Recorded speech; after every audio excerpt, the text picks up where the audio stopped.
بلوچستان کے شہر تربت میں کیچ بار ایسوسی ایشن کے سابق صدر سید عبدال مجید شاہ ایڈووکیٹ نے اپنی رہائش گاہ سید ہاؤس سنگانی سر میں صوبائی وزیر پلاننگ اینڈ ڈیولپمنٹ میر ظہور احمد بولیدی کے اعزاز میں پرتکلف زورانے کا اہتمام کیا۔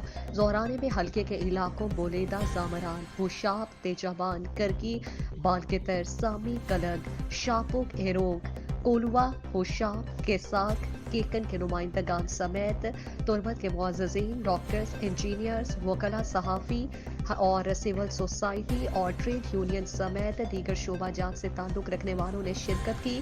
زورانے سے خطاب کرتے ہوئے صوبائی وزیر میر ظہور احمد بولیدی نے کہا کہ حلقہ انتخاب کے مسائل کا حل بنیادی ترجیح ہے اور اس مقصد کے حصول کے لیے سیاست کو عبادت سمجھ کر سر انجام دیتے ہیں۔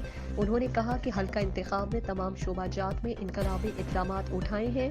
انہوں نے کہا کہ تعلیم کا شعبہ ترجیحات میں سر فہرست ہے، اس لیے آج حلقہ انتخاب کے طلباء و طالبات نے تاریخی کامیابی حاصل کی۔ انہوں نے کہا کہ میرا اور میرے خاندان کا علاقائی معتبرین سے گہرا تعلق ہے، یہ رشتہ مزید مستحکم کر کے برقرار رکھا جائے گا۔ اس موقع پر مختلف علاقوں کے وفود نے اپنے علاقے کے مسائل سے صوبائی وزیر میر ظہور احمد بولیدی کو آگاہ کیا۔ وفود کے مسائل کے حل کی یقین دہانیاں کی۔ آخر میں میزبان عبدالمجید شاہ ایڈووکیٹ نے تمام معزز مہمانان گرامی کا شکریہ ادا کیا۔ مزید دلچسپ معلومات اور خبروں سے آگاہ ہونے کے لیے Gadroshia point Facebook page, Instagram, Twitter کو فالو اور یوٹیوب چینل کو سبسکرائب کریں۔ بیل آئیکن بٹن دبانا نہ بھولیں تاکہ مکران سمیت بلوچستان کی خبروں سے جڑے رہیں۔